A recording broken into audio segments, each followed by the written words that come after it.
Morning YouTube. It's 6:39 a.m. I feel like I drank a giant bowl of tomato soup and went on a roller coaster.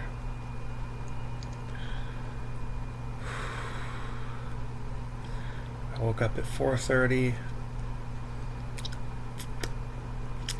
had my early morning nausea moment, and I tried to get some more sleep, and it seems like about every 5 or 10 minutes my stomach makes me feel like I'm gonna throw up or have to go to the bathroom. It's just this cramp like right in the middle, right below my esophagus.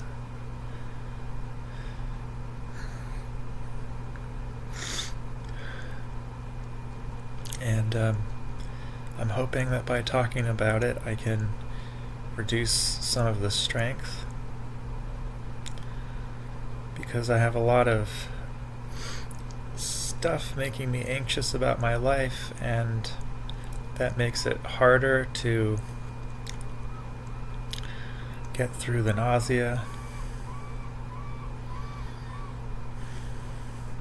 And you might be able to hear the seagulls. Some mornings, even that noise makes me feel like I'm gonna have a meltdown. That's why I always have my earplugs in. I'll show you my cat, Tug. Can you see him there? He's in the darkness, moving around. He's really cute. But when he comes over to me and demands food and stuff, and I'm in this state where I feel like I'm going to throw up if I move, that also can make me feel like I'm going to have a meltdown. And none of those things have anything to do with work or leaving the house. So I'm just really scared of the future. I don't know what I'm going to do, how I'm going to survive. I'm really ready for my life to be less painful. I've just been kind of unconsciously dealing with chronic pain almost my entire life. As I've mentioned, this morning nausea has been with me since I was a kid, in single digits. I used to wake up with heartburn every morning. And I always had the issue with my nose where it clogs up at night, or whenever I lay down. I always thought I was allergic to dust mites in my pillow. Well, I have a surgery for that coming up in like 10 days or so.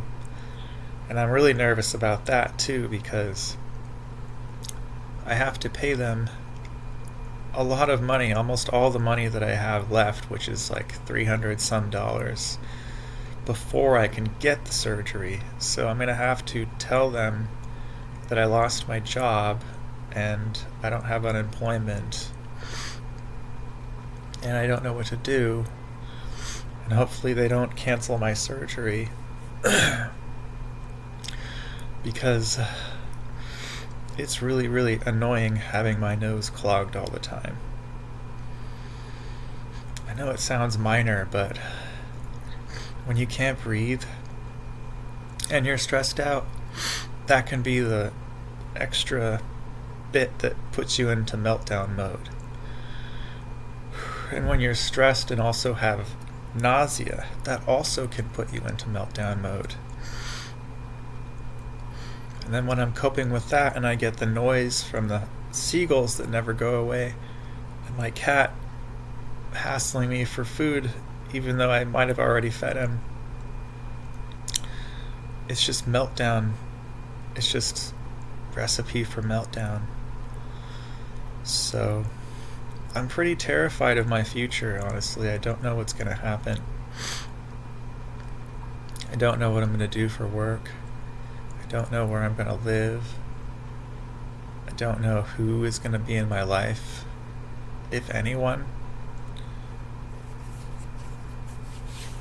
I want to be optimistic and think that I could preserve my relationship by showing my partner that I'm not going to break things and talk about suicide anymore when I have meltdowns. I used to live with people that I was really embarrassed to know I had meltdowns, so I would keep it very private and scream in my pillow or whatever, stay in my room if at all possible. I very rarely get caught out having a meltdown in front of people. Before I ever knew I was autistic, I was pretty good at accommodating myself. So I hope I can show my partner that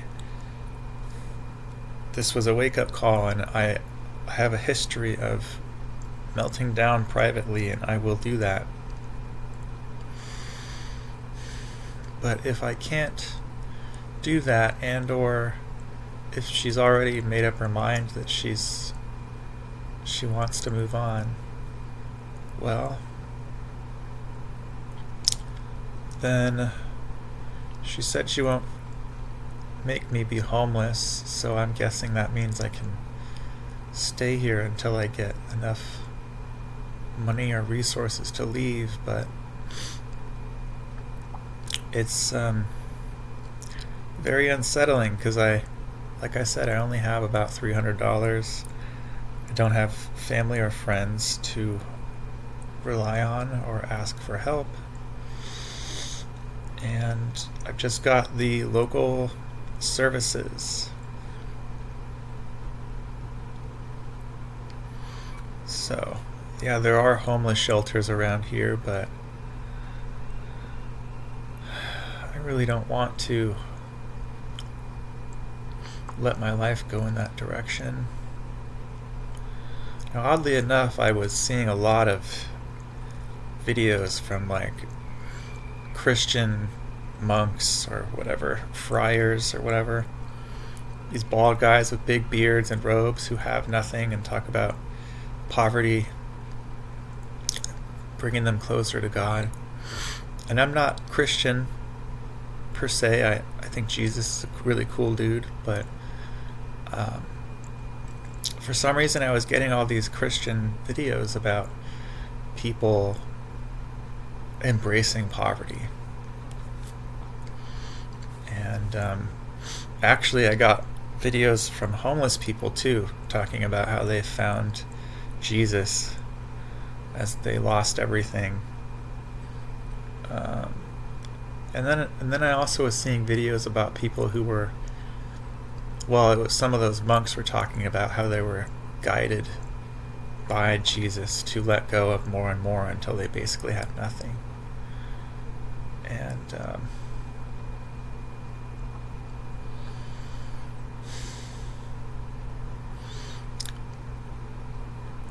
I mean, I have always, since I was about 11 years old, well, even younger than that, I never identified as a Christian. And when I was 11, I started calling myself an atheist, and I would have done so until I was probably 25. And then I became spiritual. And the interesting thing about that is that my astrology birth chart says that my birthday type often has a lot of spiritual belief that manifests in a religious attitude towards the world, and I must be wary of turning other people off with my unwavering optimism, which might sound ridiculous now because I'm complaining about my life, but it's actually true. I am often spiritually delusionally optimistic about the near future, the far future, the afterlife, whatever. And no, I've never met anyone else who cares about it the way that I do, except for my adoptive dad. Most people don't seem to care, and that's fine. Most people are more attached to the practical details of their human life, and I kind of am too, but also because it's so uncomfortable and doesn't make sense to me, it's like my brain just can't accept that that's all that there is, and it just automatically goes to assume or project that there is an all-loving aspect to our existence.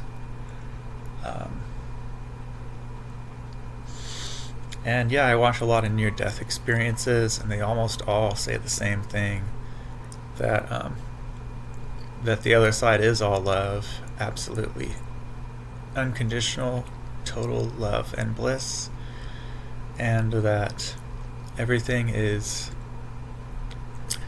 happening the way it's meant to. There's no randomness or mistakes. We chose these lives with all of each other. We decided with each other before we came here to do this and that for each other's benefit. Even our pets made an agreement. And yeah, it sounds ridiculous, but it helps my brain function in this world that has always been hard to survive in. And now I'm in a state where I really don't know how I'm going to survive. Part of me would love to just throw my hands up and embrace homelessness, even though that's absolutely ridiculous and insulting, considering a lot of people don't get to choose. But I've been terrified of it my entire life. Even as a kid, I always kind of knew or believed that I wouldn't be able to support myself full time like regular adults do. And if I had a strong constitution and didn't wake up sick every day and have a really touchy stomach that needs a specific kind of food, and also I have all my medications and stuff, and also I can't sleep flat. I have to sleep in an incline in order to just get me to 4 a.m. I don't know how I would manage all that stuff out on the street or in a homeless shelter. I don't have a lot of stuff, but I have books, and I have, a guitar and my phone, and I have a TV, a Nintendo Switch, and clothes, and my medicine, and basically everything else is not mine or is disposable.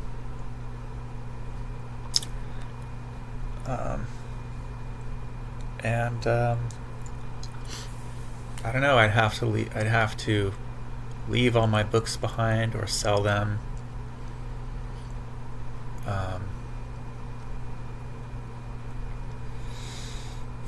I mean, that might be a good idea if I was gonna be homeless or whatever. But I don't want to talk about it like it's really gonna happen.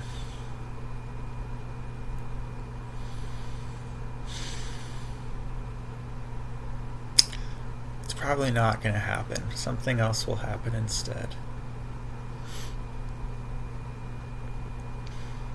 But my spiritual delusionally coping brain just thinks it's okay because in the near future aliens are going to come and society is going to rapidly improve, and we'll have free energy and anti-gravity technology and med beds where everyone can heal themselves completely and indefinitely extend their lifespan.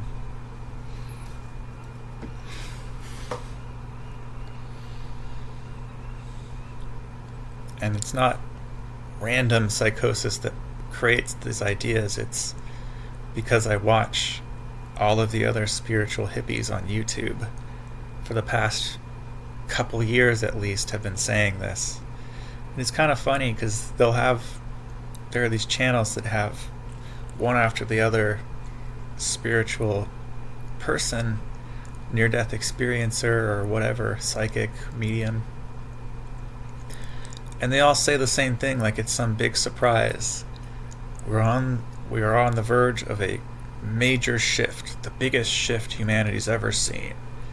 And ETs are here and waiting to watch and help us in our transition.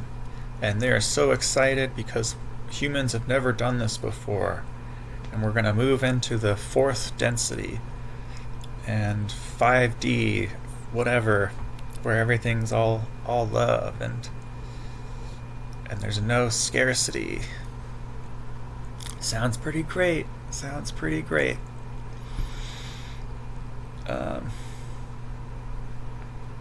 Even going back like 5-6+ years, I used to just think the aliens were going to come pick us up in their ships and take us somewhere safer.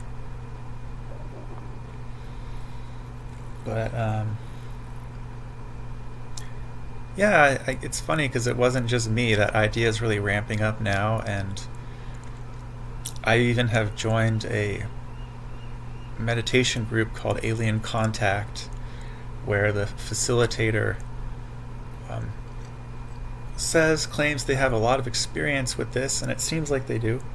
They lead the group in a meditation to contact aliens. And the first one I attended, at one point in my mind's eye, I saw a big face that looked like a praying mantis just flash into my eyes like I had just seen really bright lights.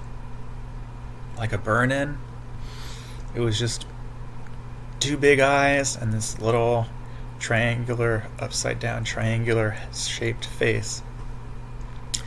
And it just appeared there for a moment. And I told them at the end when they asked if anyone noticed anything. And the guy said, yeah, that's how it appears, that you may well have been visited by a mantis being. And I went to the next one where we were trying to connect with Arcturians, which are supposed to be spiritually advanced aliens that kind of look like grays, but they're more like bluish, purpley color.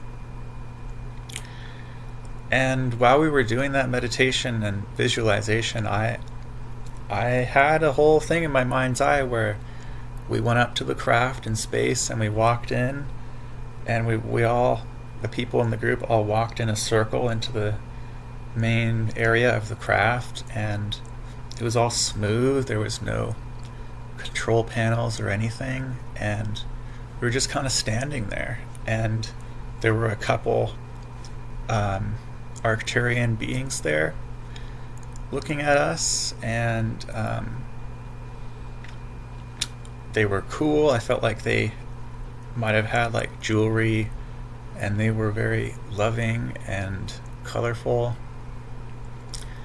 And we just kind of stood there on their ship that was all smooth until it was time to leave, and then we walked out and flew back through space to Earth. And yeah, I don't know. It's becoming a more popular thing, and so maybe it's not just my own harebrained desperation to be saved.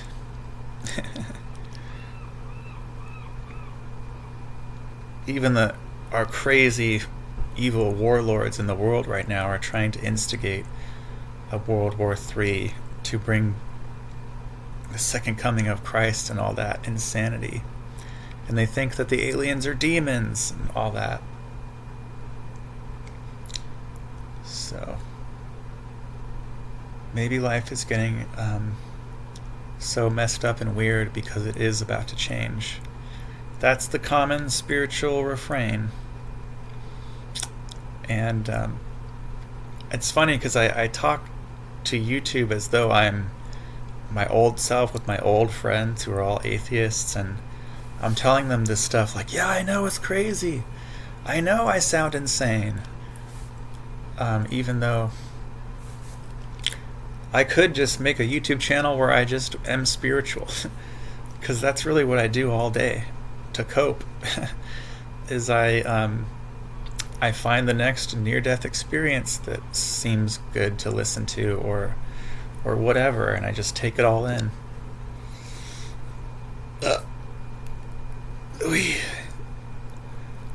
Okay. Time for the first bit of food. Hopefully it'll settle my stomach a bit.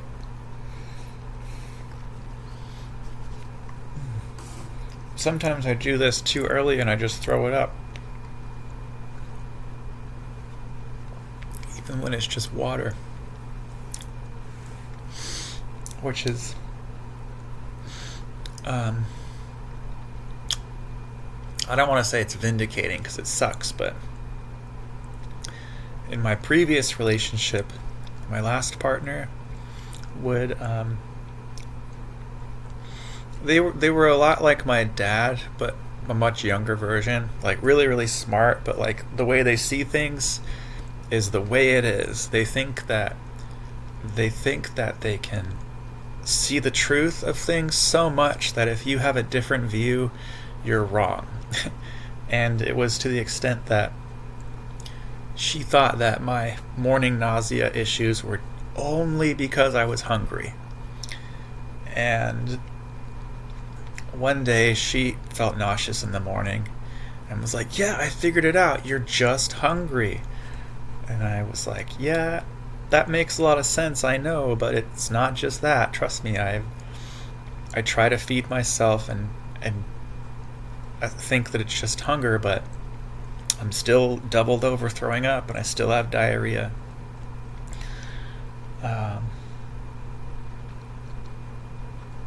So, I mean, in a sense, it is, I am hungry, like I do need to get food in my body. But also, it's not just hunger. It's not only a matter of shoving food in my face. And especially at that time when it was a lot stronger. And my life was actually scarier because I didn't have... I was really, really stressed out at my job that I wasn't good at. And outside of that relationship, I didn't have anyone who really understood me. I didn't know I was autistic. My roommates always seemed like they were mad or annoyed with me. And so having someone tell me, it's just hungry, all you'd have to do is eat, when I've been trying that for years, it was very frustrating and very... it just made me feel alone in the relationship because that would happen a lot. She would just tell me I was wrong. And I couldn't argue. I couldn't convince her. It just didn't matter. My current partner is not like that at all. She's incredibly understanding. Which is why I'm so disappointed that I couldn't keep my shit together and I wore her out. Because it's no guarantee that you're going to meet somebody so great. I try to have faith that my future is full of goodness, but yeah, it's pretty great. We get along really well. It's really easy to be here with her. I'm just sad that it wasn't easy for her to be with me because I had meltdowns all the time.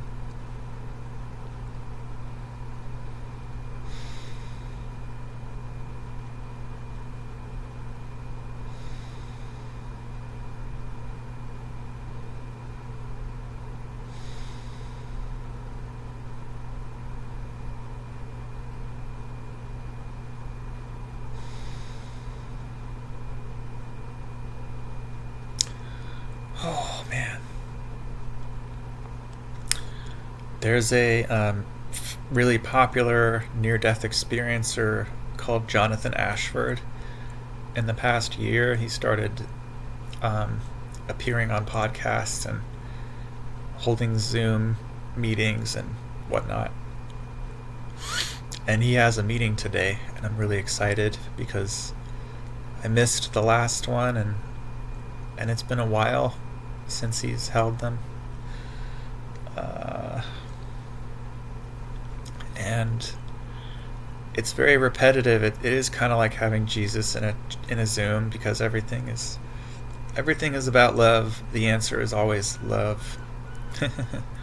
Love yourself. Love everybody. If you're wondering why something's happening, it's for love. It's so that you can love yourself, or love life, or love the people around you, or whatever. And he stays in these Zooms until the questions are over, which is like usually at least 3 hours. And he doesn't charge anything. And like I said, it's repetitive. Every answer is basically around the same theme of love. But I still really enjoy being there for the whole 3 hours, hearing every single response. Because the way he responds, the energy he has, you feel genuinely that he's very happy to be there. You feel genuinely that he did come back from death so that he could help us, which is what he said. He was given the choice to stay in the afterlife or to come back. And he said it's not really a choice, because you're shown that you are everybody and you love everybody. And so why wouldn't you want to go back and help? Especially when you know that it's just happening in the blink of an eye as far as the other side is concerned.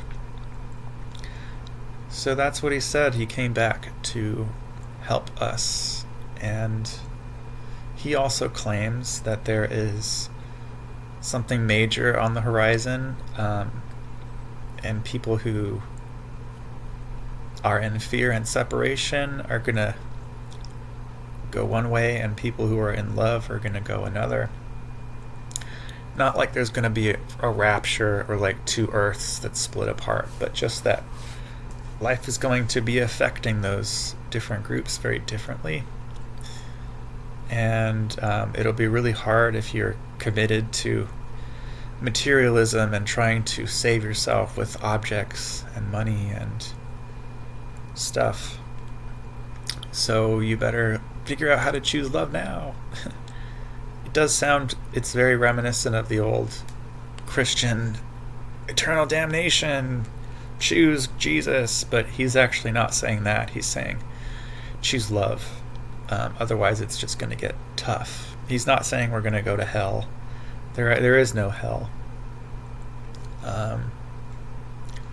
But yeah, it's just really weird. It's like this stuff was in the back of my head privately for years and years and years, even when I was in middle school, and would have never admitted to having any kind of spiritual beliefs. Life was hard for me, and I was anxious every day, and it was kind of always like, how am I going to get through this? And so I always did have this kind of magical thinking monologue happening in the background that was like helping me cope. Like, oh my God, I'm so anxious. This is so terrible. I can't wait to leave. But actually, everything's all wonderful, and it's going to work out great, and magic and wonder and love. It's kind of like that.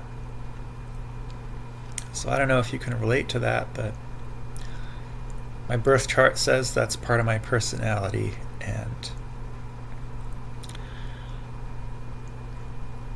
honestly, at this point in my life, I'm kind of tickled by the idea that my life is being upturned for something better.